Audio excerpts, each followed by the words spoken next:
الحمد للہ رب العالمین والصلاة والسلام علی رسولہ الکریم اما بعد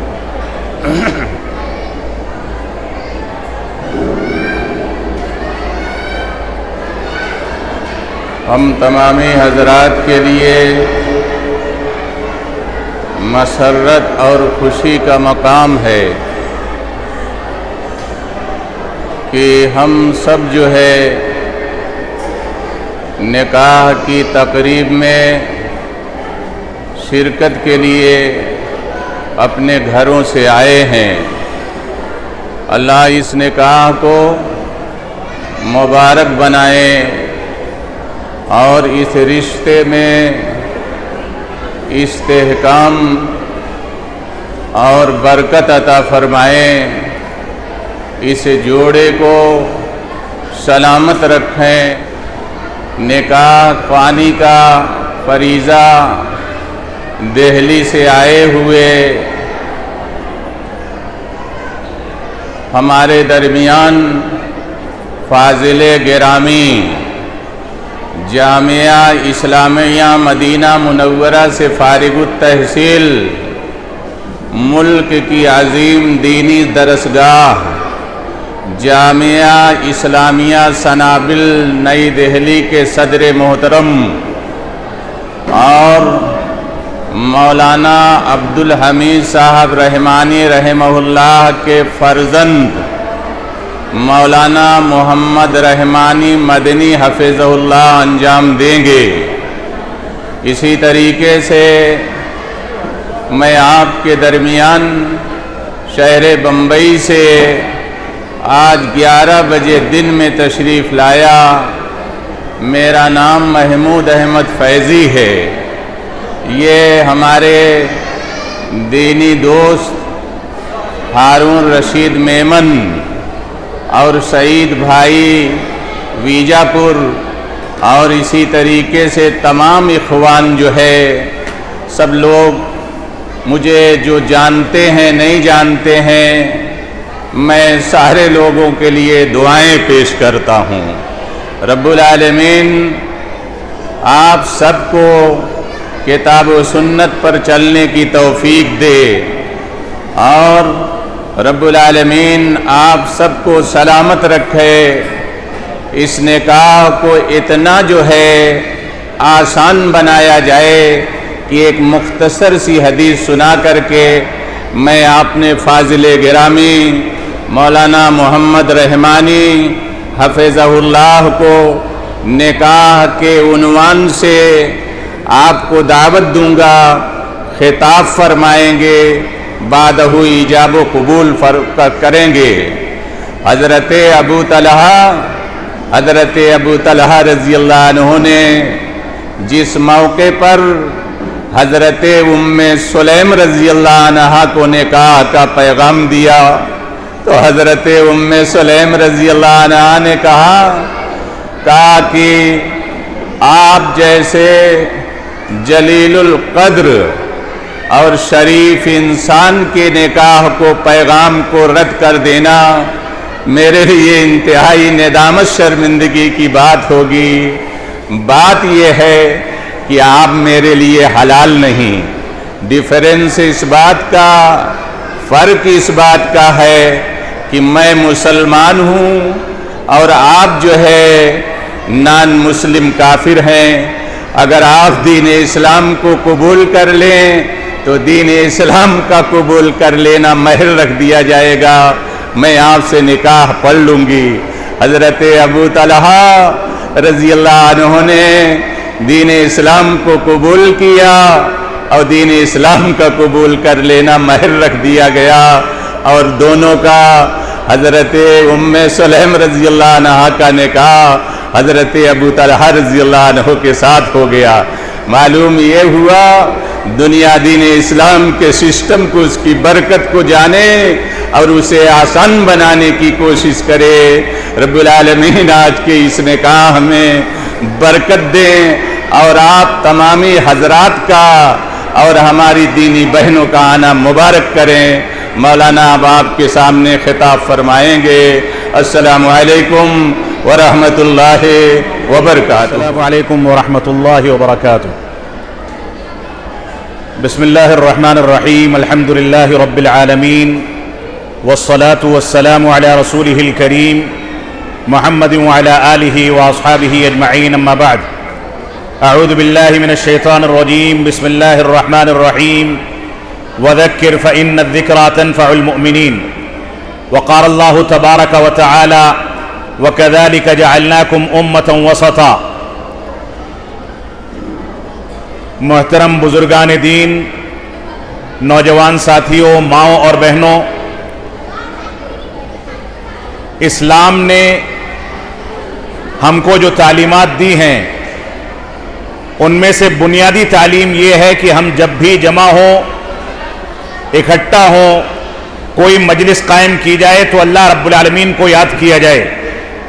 رسول اکرم صلی اللہ علیہ وسلم کا فرمان ہے، ایسی مجلس جس میں اللہ رب العالمین کو یاد کرنے کا اہتمام کیا جاتا ہے، اس مجلس کو فرشتے گھیر لیتے ہیں، اللہ رب العالمین کی رحمت اس میں نازل ہوتی ہے، اور اللہ رب العالمین اپنے پاس فرشتوں کے درمیان اس مجلس کا تذکرہ فرماتا ہے.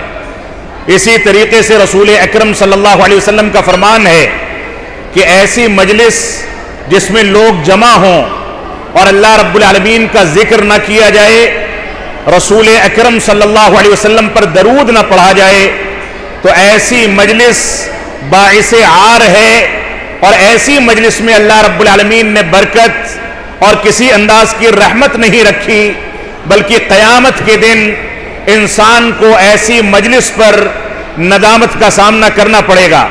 یہ اسلام کی خوبی ہے کہ جو بھی مجلسیں اسلام کے نام پر منعقد کی جاتی ہیں، وہ مجلسیں چاہے غم کے اظہار کے لیے ہوں یا خوشی کے اظہار کے لیے ہوں، ہر صورت میں اللہ رب العالمین کو یاد کیا جاتا ہے.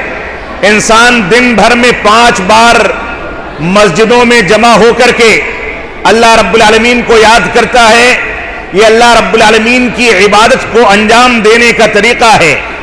انسان ہفتے میں ایک بار کئی محلوں سے نکل کر کے ایک جامع مسجد میں جمع ہوتا ہے، جو مسلمانوں کی ہفتہ واری عید ہے. یہ مسلمانوں کا 5 وقتہ نمازوں سے بڑا اجتماع ہے.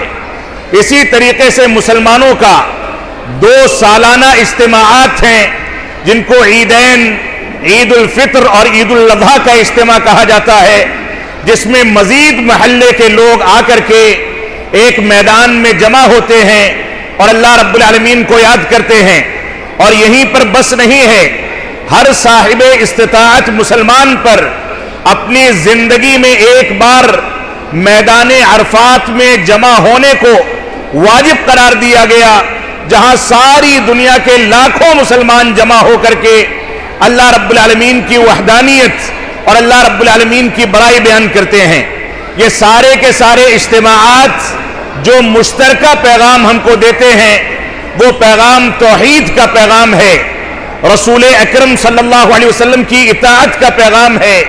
ان اجتماعات چاہے 5 وقتہ نمازیں ہوں، صلاۃ جمعہ ہو، صلاۃ عیدین ہو، حج بیت اللہ کا اجتماع ہو، ان سارے کے سارے اجتماعات میں بار بار یہ کہا جاتا ہے کہ اللہ رب العالمین سب سے بڑا ہے، اللہ رب العالمین کے علاوہ کوئی معبود حقیقی نہیں، اور اللہ رب العالمین کے احکامات دنیا میں چلتے ہیں، اس کے علاوہ کسی کی عبادت لائق و زیبا نہیں.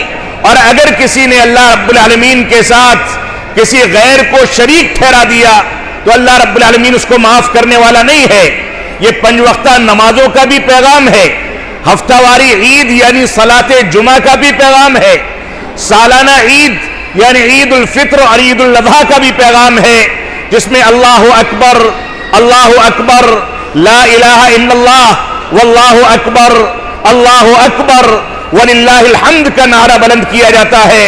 اور یہی پیغام حج بیت اللہ کا ہے، جہاں ایک انداز کا لباس پہن کر کے ہر غریب اور فقیر، پیسے والا اور محتاجگی کی زندگی گزارنے والا ایک ہی انداز کا لباس پہن کر کے اللہ کے دربار میں حاضری دیتا ہے اور کہتا ہے لبیک اللہم لبیک لبیک لا شریک لک لبیک ان الحمد والنعمت لک والملک لا شریک لک، وہاں بھی اللہ رب العالمین کی وحدانیت کا پیغام دیا جاتا ہے۔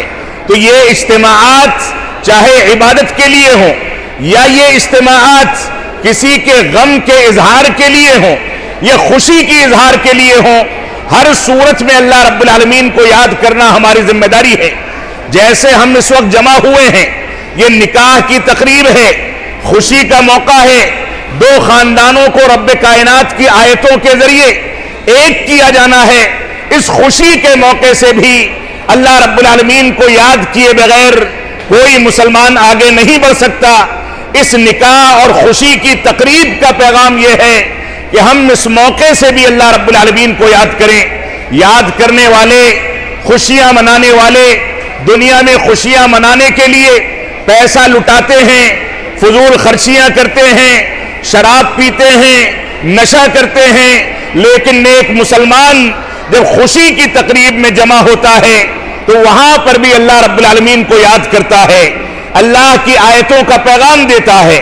تو نکاح کی اس تقریب میں، خوشی کے اس موقع سے بھی اللہ رب العالمین کو یاد کرنا ہماری ذمہ داری ہے۔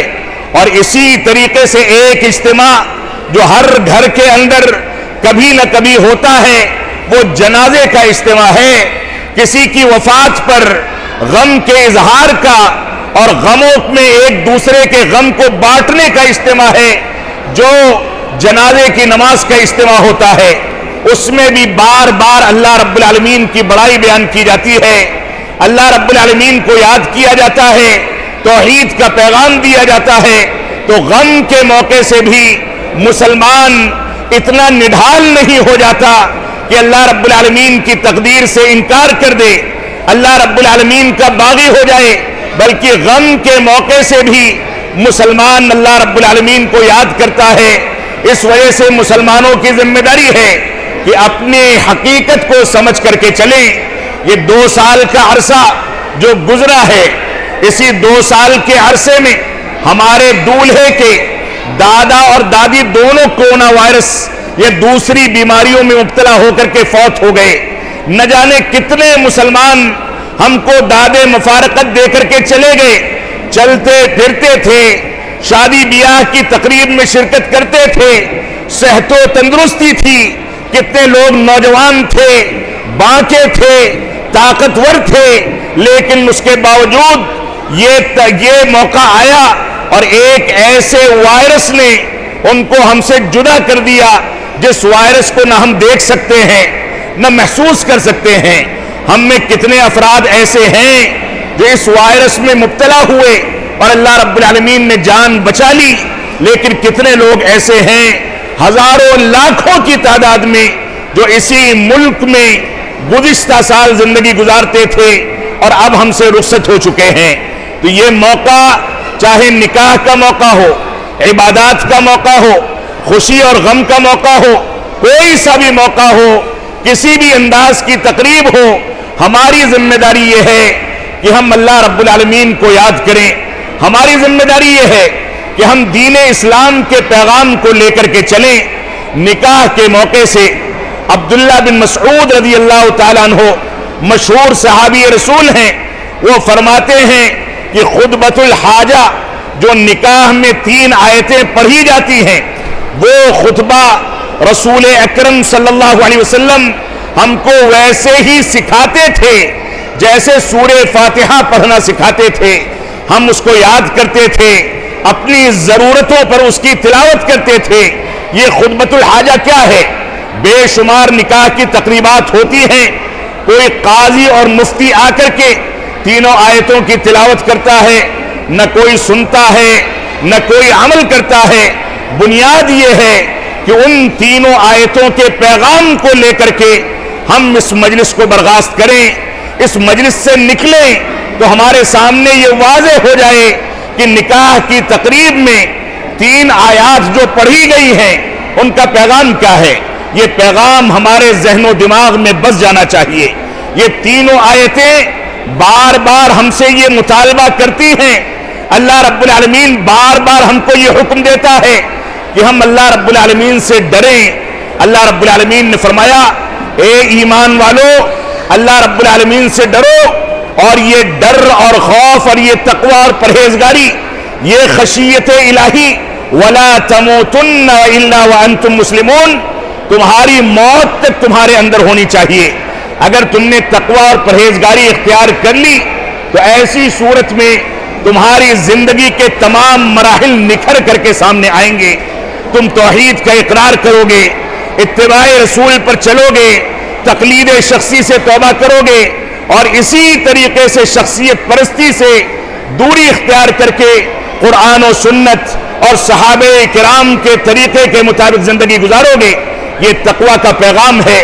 دوسری آیت میں اللہ رب العالمین نے فرمایا اے لوگو اللہ رب العالمین سے ڈرو اور سمجھ لو کہ اللہ رب العالمین نے تم کو ایک نفس سے پیدا کیا, اسی نفس یعنی ہمارے جد امجد آدم علیہ الصلاۃ والسلام سے حوا علیہ الصلاۃ والسلام کو بنایا, اور پھر ان دونوں کے ذریعے دنیا میں مردوں اور عورتوں, لڑکے اور لڑکیوں کی نسلیں چلا دی, جن نسلوں کے درمیان آج ہم بیٹھے ہوئے ہیں. اللہ رب العالمین نے ہم کو اس بات کا حکم دیا کہ ہم رشتہ داریوں کو نبھائیں, رشتہ داریوں کو جوڑیں اور اللہ رب العالمین کا تقوی اختیار کریں. تیسری آیت جو اللہ رب العالمین کے قرآن مجید کی یہاں پڑھی جاتی ہے وہ یہ ہے کہ اے لوگو اللہ رب العالمین سے ڈرو اور سچی بات کرو. اگر جھوٹ بولو گے تو تمہارا کاروبار ٹوٹ جائے گا, تمہارا اعتماد ٹوٹ جائے گا, تم دنیا میں کسی سے آنکھ میں آنکھ ملا کر کے بات نہیں کر پاؤ گے. تو اللہ رب العالمین نے فرمایا سچائی سے کام لو اور سچ بولو کہ جس نے سچ بولا وہ کامیاب ہو جاتا ہے. اللہ رب العالمین نے یہ بھی فرمایا کہ اے لوگو اللہ رب العالمین اور رسول اکرم صلی اللہ علیہ وسلم کی اطاعت کرو, کیونکہ جس نے اللہ اور اس کے رسول کی اطاعت کا حق ادا کر دیا فقد فاز فوزا عظیما, تو وہ بھلی کامیابی واضح کامیابی کے راستے پر چل پڑا. یہ تقوی کا پیغام ان تینوں آیتوں میں بار بار دیا گیا ہے. اور معاف فرمائیں گے میں برجستہ یہ بات یہاں واضح کرنا چاہتا ہوں کہ اسی تقوی اور پرہیزگاری کا تقاضا ہے کہ ہم شادی بیاہ میں کھانے کو ضائع کرنے سے بچیں. اسی تقوی اور پرہیزگاری کا تقاضا ہے کہ شادی بیاہ میں فضول خرچی سے پرہیز کیا جائے. اسی تقوی اور پرہیزگاری کا تقاضا ہے کہ ہماری خواتین, ہماری بچیاں, ہماری مائیں مردوں کے سامنے آئیں تو ان کے چہرے, ان کی ہتھیلیاں, ان کے پنجے, ان کا سارا جسم ڈھکا ہوا ہو, کیونکہ یہ اسلام کا پیغام ہے. میں آپ سے نہیں کہتا, رسول اکرم صلی اللہ علیہ وسلم نے, اللہ رب العالمین نے آپ کو حکم دیا ہے کہ آپ قرآن و سنت کی پیروی کریں اور اپنے پہلو پر, اپنے چہرے پر, اپنے سارے جسم پر دوپٹہ ڈال کر کے اجنبی مردوں سے مخاطب ہوں اور دوری بنا کر کے رکھیں. اسلامی آداب کو اختیار کریں, فضول خرچی سے بچیں, بے پردگی سے بچیں, بے حیائی سے بچیں. آج آپ نے جو وسیلہ اختیار کیا ہے کل آپ کے بچے وہی سیکھنے والے ہیں. اگر آج آپ نے ان کو بے پردگی سکھائی کل بچے بے پردہ ہوئے تو ایسی صورت میں سمجھ لیں یہ ریت جو چلتی ہے اس کا عذاب انسان کے اوپر آتا ہے, اس پر بھی آتا ہے جس نے ریت کو چلایا ہے. اس وجہ سے ہماری ذمہ داری ہے کہ اس تقوی اور پرہیزگاری کے پیغام کو سامنے رکھتے ہوئے ہم اللہ رب العالمین کے دین کو پکڑ کر کے رکھیں, اس کے مطابق زندگی گزاریں. تقوی اور پرہیزگاری کا پیغام یہ ہے کہ ہم نمازوں کی پابندی کریں. تقوی اور پرہیزگاری کا ایک پیغام یہ ہے کہ ہم حلال و حرام کی تمیز کریں. تقوی اور پرہیزگاری کا ایک پیغام یہ ہے کہ ہمارے گھرانوں کے اندر سیرت رسول کا مطالعہ کیا جائے, سنت رسول کا مطالعہ کیا جائے, توحید اور اتباع رسول کا درس دیا جائے. ہمارے گھرانوں کے اندر بڑوں کا احترام سکھایا جائے, چھوٹوں پر شفقت کرنے کا ہنر سکھایا جائے. ہمارے گھرانوں میں یہ بتایا جائے کہ ہر شخص پر دن بھر میں 5 مرتبہ نماز واجب کی گئی ہے. جو نماز کو جان بوجھ کر کے چھوڑ دے اس نے گناہ عظیم کیا، اور جو بار بار نماز کو جان بوجھ کر کے چھوڑتا ہے اس کو مسلمان کہلانے کا حق نہیں، بلکہ وہ اسلام سے خارج ہو جاتا ہے۔ یہ تقوی اور پرہیزگاری کا پیغام ہے۔ ہماری ذمہ داری ہے کہ ہم اس پیغام کو لے کر کے آگے بڑھیں۔ رسول اکرم صلی اللہ علیہ وسلم کے عہد مبارک کی ایک حدیث میں آپ کے سامنے ذکر کروں گا۔ صحیح مسلم کی روایت ہے، اللہ کے نبی صلی اللہ علیہ وسلم ایک مجلس میں تشریف فرما تھے۔ ایک خاتون آتی ہیں اور کہتی ہیں کہ اللہ کے نبی صلی اللہ علیہ وسلم، میں آپ پر اپنے نفس کو ہبہ کرتی ہوں، میں آپ سے شادی اور نکاح کرنا چاہتی ہوں۔ آپ نے اس خاتون کو دیکھا، دیکھنے کے بعد نگاہیں نیچے کر لی تاکہ معذرت کر سکیں، الفاظ ادا نہیں کیے کہ کہیں اس کو تکلیف نہ ہو، بلکہ خاموش ہو گئے۔ اور خاموشی اس بات کی دلیل ہے کہ آپ راضی نہیں تھے۔ وہ خاتون مایوس ہو گئی۔ ایک صحابی رسول موجود تھے، وہ اٹھتے ہیں تھوڑی دیر کے بعد اور کہتے ہیں کہ اللہ کے نبی صلی اللہ علیہ وسلم، اگر آپ اس سے نکاح نہیں کرنا چاہتے تو میں تیار ہوں، میرا نکاح پڑھا دیں۔ آپ سادگی دیکھیں، کس انداز سے سادگی کے ساتھ نکاح ہوتا ہے۔ اللہ کے نبی صلی اللہ علیہ وسلم نے فرمایا، میں تمہارا نکاح تو پڑھا دوں گا، لیکن یہ بتاؤ کہ نکاح کی بنیادی شرط مہر، حق مہر کی ادائیگی کے لیے تمہارے پاس کیا ہے؟ انہوں نے کہا کہ اللہ کے نبی صلی اللہ علیہ وسلم، بہت غریب آدمی ہوں، میرے پاس گھر پر یا یہاں پر کچھ نہیں ہے۔ آپ نے فرمایا کہ نہیں، پہلے اپنے گھر جاؤ، جا کر کے تلاش کرو، اگر کوئی چیز ملے تو لے کر کے آؤ۔ صحابی رسول گئے، گھر کا سارا سامان الٹ پلٹ دیا، تلاش کرنے لگے کہ کوئی ایک چھوٹا سا زائد سامان مل جائے جس کو مہر کے طور پر متعین کیا جائے، لیکن نہیں ملا۔ واپس آتے ہیں، عاجزی کے ساتھ کہتے ہیں کہ اللہ کے نبی صلی اللہ علیہ وسلم، مجھ کو کچھ نہیں مل سکا۔ آپ نے فرمایا کہ نہیں، تم دوبارہ جاؤ، لوہے کی انگوٹھی مل جائے تو لوہے کی انگوٹھی لے کر کے آؤ، لیکن حق کے مہر کے بغیر شادی نہیں کی جا سکتی، نکاح نہیں پڑھایا جا سکتا۔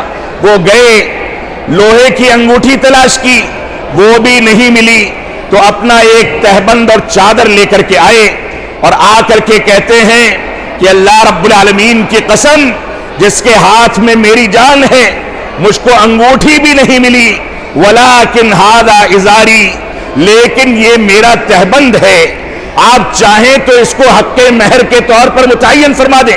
اللہ کے نبی صلی اللہ علیہ وسلم نے فرمایا کہ نہیں، اگر تمہاری بیوی استعمال کرے گی تو تم استعمال نہیں کرو گے، اور تم استعمال کرو گے تو تمہاری بیوی استعمال نہیں کرے گی۔ یہ تو مشترکہ سامان ہے، اور مہر میں ایسا سامان ہونا چاہیے جس کی ملکیت بیوی کے پاس ہو، تمہارا کوئی حق نہیں۔ اس کے بعد وہ بھی مایوس ہو کر کے بیٹھ جاتے ہیں، تھوڑی دیر کے بعد اٹھ کر کے جانے لگتے ہیں، تو اللہ کے نبی صلی اللہ علیہ وسلم نے ان کو بلوایا، بلوا کر کے کہا کہ کیا تمہارے پاس قرآن مجید کی کچھ آیتیں ہیں، کچھ آیتوں کو یاد کر رکھا ہے، کچھ صورتیں منہ زبانی پڑھ سکتے ہو؟ انہوں نے فرمایا کہ ہاں، فلاں فلاں صورتیں میں نے یاد کر رکھی ہیں۔ تو اللہ کے نبی صلی اللہ علیہ وسلم نے فرمایا کہ جاؤ، اپنی ہونے والی بیوی کو یہ صورتیں بحیثیت فن کے، ان کا معنی مفہوم، ان کی تلاوت، ان کے احکامات سکھا دینا، یہی تمہارے لیے حق مہر رکھا گیا ہے۔ اور اس کے بعد نکاح پڑھا کر کے ان کو رخصت کر دیا گیا۔ یہ سادگی تھی۔ لڑکا اپنی حیثیت کے لحاظ سے جتنا مضبوط ہے اتنی مضبوط مہر متعین کرے۔ آج کے دور میں عجیب رواج ہے کہ ہم شادی بیاہ کے پنڈال پر، کھانے پینے پر لاکھوں روپے برباد کریں، لیکن جہاں حق مہر جو سب سے قیمتی حق ہے اس کو ادا کرنے کا موقع آتا ہے تو ہم 1,000 روپے میں اس کو ٹرخا دیتے ہیں، اور اس کے بعد اس کو بھی دین کر دیتے ہیں، اور دین کرنے کے بعد بیوی سے معاف بھی کرا لیتے ہیں۔ نعوذ باللہ من ذالک۔ یہ تماشا اور کھلواڑ نہیں ہے، یہ کوئی کھیل نہیں ہے۔ ہماری ذمہ داری ہے کہ ہم قرآن و سنت کے مطابق زندگی گزاریں، رسول اکرم صلی اللہ علیہ وسلم کی سیرت اور آپ کا طریقہ، آپ کا اسوہ ہمیشہ ہمارے سامنے رہے۔ اللہ رب العالمین ہم کو اتباع رسول کی پیروی کرنے کی توفیق عطا فرمائے۔ اب نکاح مسنون پڑھا جائے گا۔ ان الحمد للہ نحمده ونستعینه ونستغفره ونعوذ باللہ من شرور انفسنا ومن سیئات اعمالنا من يهده الله فلا مضل له ومن يضلل فلا هادي له واشهد ان لا اله الا الله وحده لا شريك له واشهد ان محمدا عبده ورسوله اما بعد فان خير الحديث كتاب الله وخير الهدي هدي محمد صلى الله عليه وسلم وشر الامور محدثاتها وكل محدثة بدعة وكل بدعة ضلالة وكل ضلالة في النار فأعوذ بالله السميع العليم من الشيطان الرجيم بسم الله الرحمن الرحيم يا أيها الذين آمنوا اتقوا الله حق تقاته ولا تموتن إلا وأنتم مسلمون يا أيها الناس اتقوا ربكم الذي خلقكم من نفس واحدة وخلق منها زوجها وبث منهما رجالا كثيرا ونساء واتقوا الله الذي تساءلون به والارحام ان الله كان عليكم رقيبا يا ايها الذين آمنوا اتقوا الله وقولوا قولا سديدا يصلح لكم اعمالكم ويغفر لكم ذنوبكم ومن يطع الله ورسوله فقد فاز فوزا عظيما وقال النبي صلى الله عليه وسلم النكاح من سنتي وقال في موضع آخر فمن رغب عن سنتی فلیس منی۔ محترم جناب محمد مدثر بن ہارون رشید صاحب، میمن محمد مدثر بن ہارون رشید صاحب، آپ کو میمن عائشہ بنت محمد فاروق ولی گواہوں اور پورے مجمع کی موجودگی میں 10 گرام سونے کے زیورات کے عوض آپ کے عقد میں دی جاتی ہے، کیا آپ قبول کرتے ہیں؟ جی ہاں، میں نے قبول کیا۔ اللہ رب العالمین سے دعا فرمائیں کہ اللہ رب العالمین اس شادی کو مبارک بنائے، اس جوڑے کو مبارک بنائے، دونوں خاندانوں کو آپس میں میل محبت کے ساتھ زندگی گزارنے، قرآن و سنت کی پیروی کرتے ہوئے زندگی گزارنے، نمازوں کی پابندی کرتے ہوئے زندگی گزارنے کی توفیق عطا فرمائے۔ دونوں خاندانوں کو اس بات کی توفیق عطا فرمائے کہ غریبوں کا خیال کریں، دوسروں کا خیال رکھیں، رشتہ داریوں کو جوڑیں، بڑوں کا احترام کریں، چھوٹوں پر شفقت کریں، نمازوں کی پابندی کریں، تلاوت کلام پاک کا اہتمام کریں، صحابہ کرام کے مقام کو سمجھیں، قرآن و سنت کی عظمت کو سمجھیں۔ اللہ رب العالمین ان دونوں کو اور ہمارے درمیان موجود تمام کے تمام افراد کو اسلامی تعلیمات کو اپنانے، اسلامی تعلیمات کے مطابق زندگی گزارنے کی توفیق عطا فرما۔ ہماری مائیں اور بہنیں جو اس امت کے لیے ریڑھ کی ہڈی ہیں، جن کی بنیاد خاندانوں کو پنپانے، خاندانوں کو پالنے، خاندانوں کو بسانے، خاندانوں کو آگے بڑھانے پر ہے، ان لوگوں کو توفیق عطا فرما اے رب کریم کہ یہ با پردہ خاتون بن سکیں، ان کے سامنے سیرت عائشہ رضی اللہ تعالیٰ عنہا ہو، ان کے سامنے فاطمۃ الزہرا رضی اللہ تعالیٰ عنہا کی کردار ہو، ان کی سیرت ہو، ان کے سامنے سیرت صحابہ ہو، ان کے سامنے سیرت مطہرہ ہو، اور یہ قرآن و سنت کے مطابق اپنی زندگی کو ڈھالیں۔ اللہ رب العالمین ہم کو توفیق عطا فرمائے کہ ہم جب تک جئیں تب تک اسلام پر جئیں، جب ہمارا خاتمہ ہو تو ایمان پر ہو۔ وصلی اللہ علی نبینا محمد وعلی آلہ وصحبہ وسلم، والسلام علیکم ورحمۃ اللہ وبرکاتہ۔